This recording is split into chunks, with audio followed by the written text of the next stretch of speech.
Bienvenue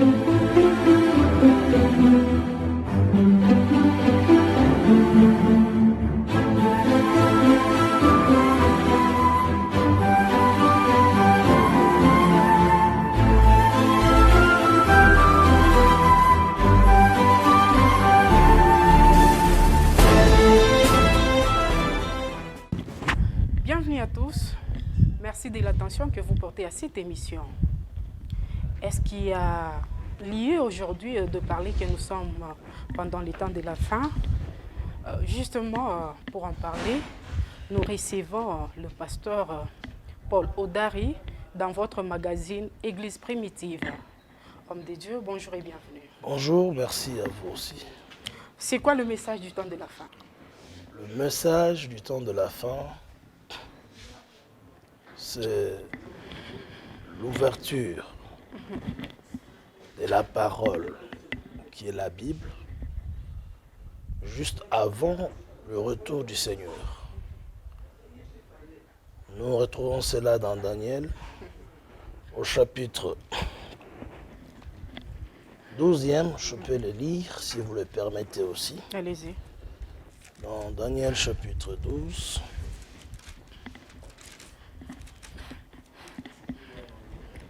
depuis le verset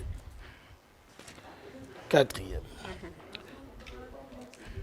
Toi, Daniel, tiens secrète ces paroles et scelle le livre jusqu'au temps de la fin. C'est le Seigneur lui-même qui parle du temps de la fin. Plusieurs alors le liront et la connaissance augmentera. Donc, comme je venais de vous le dire, c'est l'ouverture du livre scellé, mystérieux qui est la Bible. Mais qu'est-ce qu'on y retrouve de particulier? C'est-à-dire que ce message ramène les gens à la foi exacte des apôtres. Donc lorsqu'on est dans ce message, on y croit, on accepte le Seigneur dans tout ce qu'il dit. Et on devient une partie de la parole. Entre-temps, on est préparé pour l'enlèvement. C'est ça la particularité. Oui.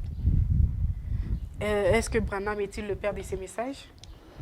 Non, le prophète Branham est celui qui a été envoyé par le père du message, utilisé comme étant messager de ce message. Un prophète, disons. Oui, confirmé, parce que le mot prophète signifie l'interprète divin de la parole écrite. Donc, c'est lui qui a été utilisé pour révéler, ouvrir et donner la révélation du Seigneur quant aux mystères que les gens trouvent dans la Bible et qu'ils ne savent pas expliquer.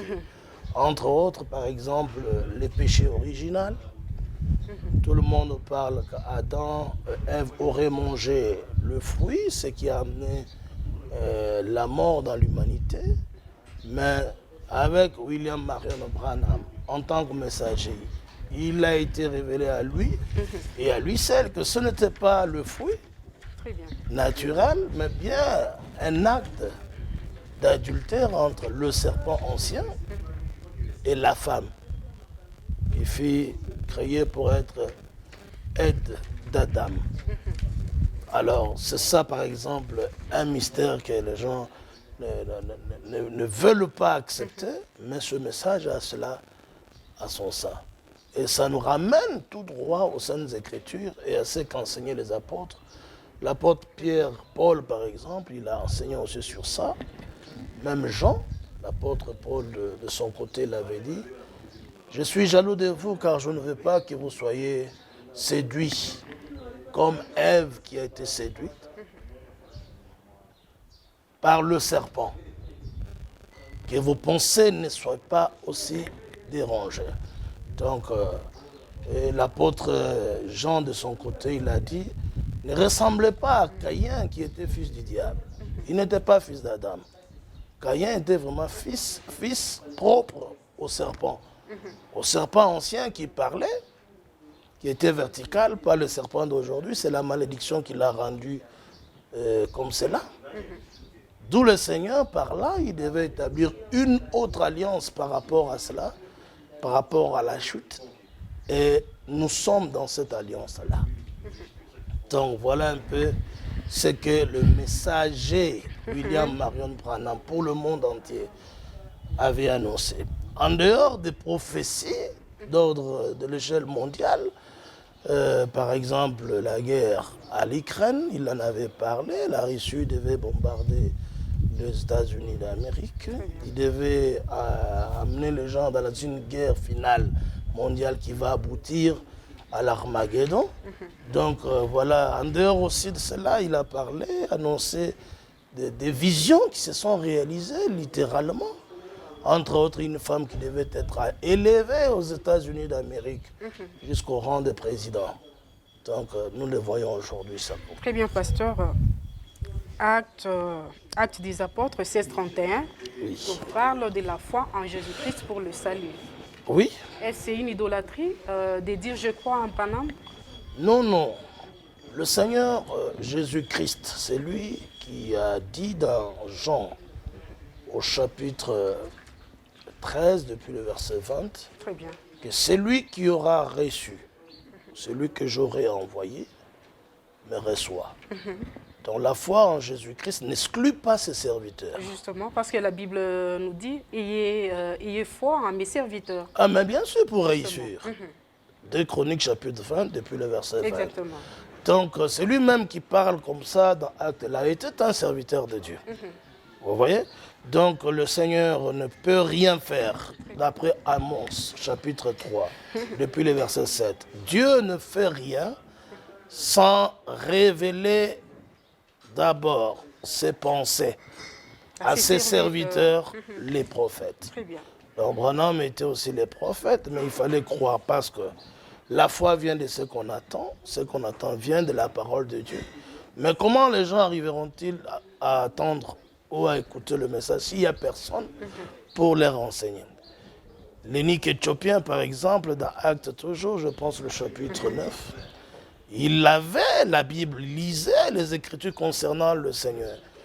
Mais il ne pouvait pas obtenir la foi pour être sauvé sans Philippe. Dieu a dépêché Philippe Très bien. vers l'énigme éthiopien qui devait l'expliquer les Écritures qu'il avait en main. Donc frère Branham est venu aussi nous expliquer la Bible, nous ramener à la foi des apôtres, nous montrer nous vivons dans quel temps et restaurer tous les mystères que les formateurs, les messagers précédents n'ont pas touchés. Par exemple, Luther, Wesley et tous les autres. Car de lui, il était écrit, Très bien. Élie viendra. Matthieu chapitre 17. Il dit, il viendra et rétablira toutes choses dans la vraie église. L'apôtre Pierre est celui qui a répété cela en disant que Jésus-Christ devait être gardé au ciel jusqu'au moment de rétablissement de toutes choses. Donc, nous sommes rétablis parce que nous avons reçu Élie le prophète, qui a fait le même travail comme au temps d'Akab. Il a retourné et ramené l'autel à sa place, rétabli l'autel, et il a placé le sacrifice. Maintenant, nous attendons la pluie de feu qui va descendre pour nous baptiser du Saint-Esprit. Très bien, pasteur. Qu'est-ce qui s'est et ne s'est pas encore réalisé pour parler du retour du Christ? Le baptême du Saint-Esprit, par exemple. Pas pour parler, mais pour que cela s'accomplisse. Justement. Les signes déjà montrant que nous sommes Pendant le temps de la fin. pendant le temps de la fin et Quels sont que ces le signes, par Seigneur... exemple? Quels sont les le signes? Par exemple, dans Matthieu chapitre 24, le Seigneur avait dit qu'il y aura des guerres et des bruits de guerre. Je vous le dis d'avance, afin que vos cœurs ne se troublent point. Très bien. Et nous sommes là en train de voir la guerre. Dans Luc 17, depuis le verset 30, le Seigneur avait dit ce qui se passa au temps de Noah, plutôt au temps de Lot, ça se répétera de la même manière. Nous avons l'homosexualité qui est là maintenant légalisée, établie, même l'antichrist dans la chair humaine, le pape. Il a légalisé cela. Il soutient, il y a même 2 pasteurs qui acceptent cela. Donc nous sommes vraiment dans le temps de la fin. C'est parmi les signes. De grands signes. Le mariage est bafoué, maintenant c'est l'homosexualité.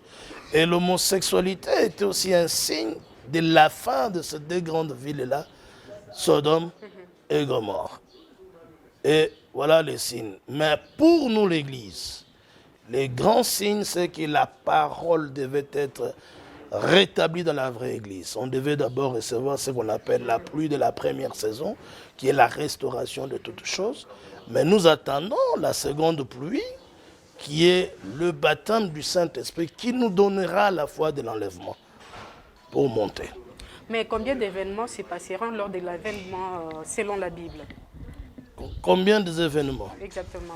Non, lors du retour du Seigneur, la première des choses, selon 1 Thessaloniciens, au chapitre 4, depuis le verset 13, lui-même le Seigneur donnera un cri de commandement. Et ce cri-là ramène les morts en Christ. Il y a d'abord la résurrection, exactement comme au temps de Lazare, il avait commandé avec un grand cri, en disant Lazare sort, et Lazare est sorti. Lorsqu'il était aussi à la croix, il avait crié fortement, et les tombes s'ouvrirent, les saints sont sortis. Ce n'était que des préludes. Maintenant, lors de son retour, il y a d'abord la résurrection de saints qui sont morts étant croyants dans le message de leur temps. Très bien. Ensuite, nous les vivants, qui serons restés en vie, les croyants donc, ceux qui croient la parole dans sa totalité, pas ceux qui ajoutent ici, qui retranchent là-bas. Pas ceux qui insultent Abraham, Isaac, Jacob comme étant des pécheurs parce qu'ils avaient épousé beaucoup de femmes. Très bien. Ceux qui ne croient pas à la polygamie n'iront pas, ne monteront pas parce que le Seigneur revient justement pour son mariage polygame. Il avait dit ça dans Matthieu chapitre 25 en disant que le royaume de Dieu sera semblable à un homme avec ses 10 vierges. Ah bon? Ah oui? Il dit 10 vierges ayant pris leur lampe allèrent à la rencontre de leur époux au singulier. Ça, je crois, c'est votre croyance. Pasteur. Non, c'est la Bible. C'est la Bible, et Frère Branham a enseigné ça aussi. Frère Branham, en tant que prophète, il lui a été révélé en dernière analyse qu'il y a un seul Jésus-Christ Emmanuel. Mais les membres de son épouse que nous sommes une grande équipe de croyants. Nous sommes ses fiancés. Quel est ce croyant-là qui ne chante pas, qui ne croit pas que Jésus est son époux? Et lui, il est le fils de David. David avait aussi son fils Salomon qui avait 1000. Mais lui, le Seigneur Jésus-Christ, en venant, il a dit dans les évangiles, il y a ici plus que Salomon. Il est le grand polygame. Donc, il y a d'autres religions qui ne sont pas du tout d'accord avec vous. Hein? Moi, vous êtes au courant? Mais toutes les religions ne peuvent pas être d'accord avec la parole du Seigneur. Surtout à ce stade-là. Même ceux qui se sont approchés du message, et ils se sont donné le nom de tabernacle, et aussi rejettent l'enseignement sur le mariage et le divorce. Ils sont nombreux ici, dans cette ville, à Kinshasa, partout. Même les enfants propres de Frère Branham ne croient pas parce que la révélation est réservée qu'aux élus. Seuls les élus qui peuvent croire la parole tout entière. Parce qu'un élu, il est lui-même une partie de la parole. Il ne peut pas s'opposer. Si la parole de Dieu dit qu'une femme ne peut pas prêcher, alors un élu ne peut pas s'opposer. Aucune femme n'a le droit de prêcher. La Bible dit, je ne permets pas à la femme d'enseigner, ni de prendre de l'autorité. Si la Bible montre que l'homme... Dans votre église, vous êtes contre le ministère de la femme. Jésus-Christ est contre. Apocalypse chapitre 2, depuis le verset 20. Il dit, c'est ce que je contre toi, église de Thyatire, c'est que tu laisses la femme enseigner et séduire mes serviteurs. Donc, toutes les femmes qui prêchent ne font que séduire les serviteurs de Dieu.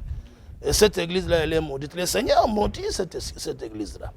Comme dans toutes les assemblées qui appartiennent au Seigneur. Que les femmes se taisent, comme le dit aussi la loi. Si elles veulent s'instruire sur quelque chose, qu'elles demandent leur mari à la maison.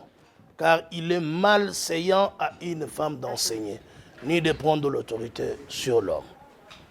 Et tout celui, l'apôtre Paul a dit, qui croit être prophète ou spirituel, doit reconnaître que ce que je dis est un commandement du Seigneur. 1 Corinthiens, depuis le chapitre, le verset 33, chapitre 14, verset 33 jusqu'à 37. Et cette parole-là, c'est la vérité. On ne peut pas permettre à la femme de monter à la chair. C'est Satan qui a fait ces choses-là. Et William Branham était venu justement pour enlever la femme à la chair, parce qu'il n'y a qu'une seule femme qui a fait ce travail-là, c'est Jézabel. Dans la Bible, Jézabel c'est vraiment une mauvaise femme. Une prostituée. Et puis elle ne devait pas être une bénédiction pour Israël. C'est comme ça qu'Élie était venu pour combattre l'église de Jézabel. Et Branham est venu justement pour cela. Toutes les femmes qui enseignent sont... Donc vous aviez posé une question très belle. Nous qui serons restés en vie, nous serons changés. Ensemble avec les ressuscités, nous monterons à la rencontre du Seigneur dans les airs. Là, il ne revient pas encore sur la terre. On va se rencontrer dans les airs. Ça, c'est la seconde venue de Jésus-Christ. La troisième venue, nous reviendrons avec lui à Jérusalem pour établir les 1000 ans de paix. Là, après cela, le reste des événements sont expliqués. Mais pasteur, dans la Bible. Quelle attitude doit avoir un chrétien pendant ces temps de la fin? L'attitude, c'est-à-dire que le véritable chrétien doit d'abord abandonner les faussetés. Chrétien ou croyant? Ou croyant. Voilà. Il doit quitter les dénominations, les églises traditionnelles. L'église catholique n'est pas l'église du Seigneur. Il faut quitter si vous êtes là-dedans. Parce que l'église là ne croit pas toute la parole de Dieu. C'est une église idolâtre. Vous avez vu comment l'ère très Saint-Père est venue? Quelque part, vous voulez vous attaquer à d'autres religions. Hein? Nous, la parole s'attaque déjà. Nous sommes les serviteurs de la parole de Dieu. Il faut quitter toutes les dénominations, toutes les faussetés. Pentecôtistes, protestants, tout. Être libéré, venir dans le vrai message, qui est le message du temps de la fin, afin d'être sanctifié par la vérité. Donc voilà l'attitude. Un chrétien doit accepter uniquement la parole de Dieu présentement, pas la religion. La religion ne sauve pas, la religion n'est qu'une couverture. La religion donne l'apparence de la sainteté, mais en réalité, c'est la mort. Quand Adam s'est retrouvé nu, tout ce qu'il pouvait faire, c'était la religion. C'est-à-dire lui-même s'est fait des habits. Donc la religion, c'est quelque chose que l'homme lui-même a fomenté comme étant les sujets de l'adoration. Tandis que le christianisme est une vie où dans cette vie-là, il faut naître du ciel afin de devenir membre du corps de Christ, en croyant chaque mot de la Bible et de la parole.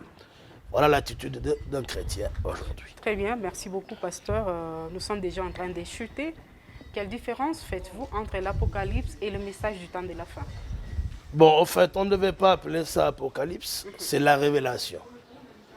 La révélation de Jésus-Christ lui-même à ses serviteurs, les prophètes. Alors, le message du temps de la fin nous donne aussi accès au mystère révélé dans l'Apocalypse, qui apparemment, en lisant, les gens ne peuvent pas voir. Il y a quelque chose qui est caché là-bas. Oui, mais bien sûr.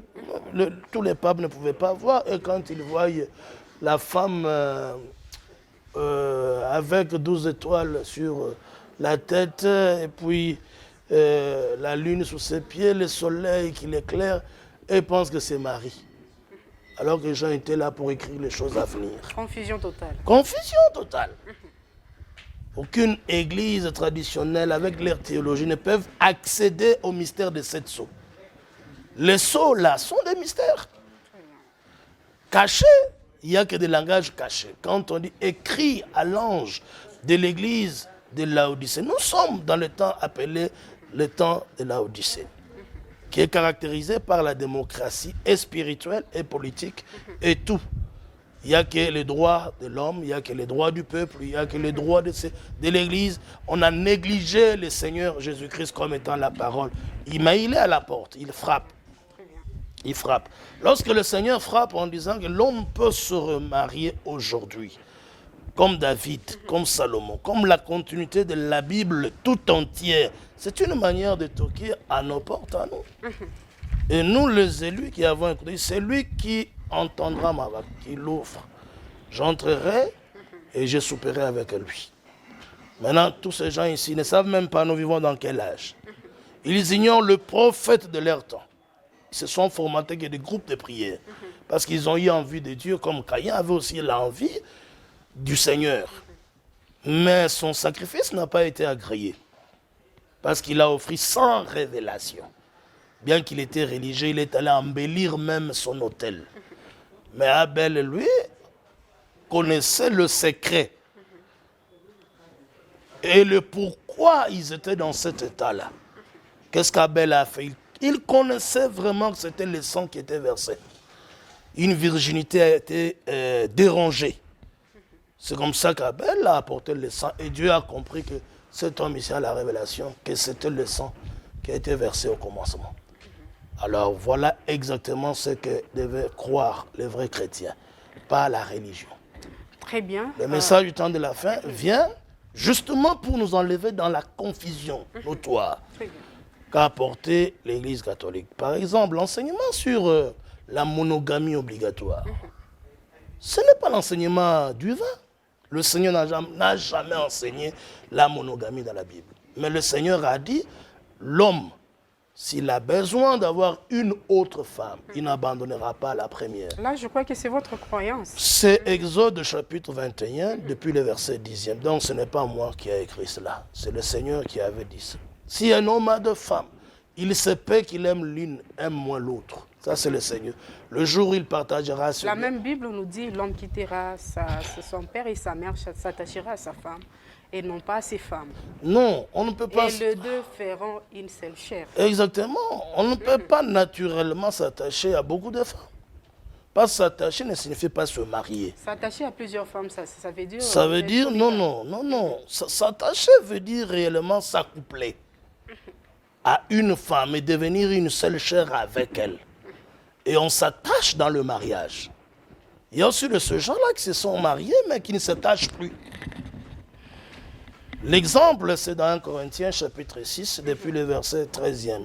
L'apôtre Paul dit aux Corinthiens, ne savez-vous pas que celui qui s'attache à une prostituée devient aussi une seule chair avec elle? Car il est écrit, les deux deviendront une seule chair. Donc, s'attacher ne signifie pas se marier, parce que quand quelqu'un s'attache à une prostituée, ce qui est très très mauvaise chose, alors l'homme là ne dira jamais, ça c'est ma femme. Et la prostituée ne dira jamais, c'est mon mari. L'exemple, nous trouvons ça dans Jean 4, lorsque le Seigneur a vu une femme prostituée au puits. Il lui a seulement dit, va, demande, appelle-moi ton mari. La femme a dit, je n'ai point de mari. Le Seigneur a dit, en cela tu as dit vrai.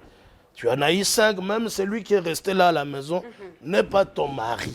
Donc, mais entre-temps, cette femme-là s'attachait. Donc s'attacher, c'est l'homme quittera son père et sa mère et s'attachera, les deux deviendront une seule chair. Il n'est pas dit là-bas, l'homme quittera son père et sa mère, épousera une seule femme. Et les deux ne feront qu'une seule chose. Non. Il est question de s'attacher. Très bien, pasteur. Très cher fidèle abonné, suivez désormais votre magazine Église primitive avec le pasteur Paul Odari sur la Résolution Télévision.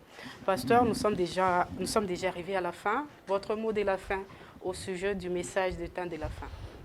Le message que je peux donner pour le message du temps de la fin, c'est que nous devons faire un effort où les croyants, les élus doivent quitter rapidement les dénominations, les enseignements fabriqués par les mains d'hommes. Des enseignements qui ne se retrouvent pas écrits dans la Bible. Donc, si vous êtes de Dieu, vous devez quitter tout faux enseignement pour être sauvé. Parce qu'il n'y a qu'un enseignement qui avait amené Adam à la mort. Un seulement. Et quelques mots, quelques phrases. Très chers internautes, merci de votre réelle attention nous accorder. Nous disons merci aussi à l'hôtel Betajo de nous avoir offert ces beaux cadres pour le tournage de nos émissions. Bye.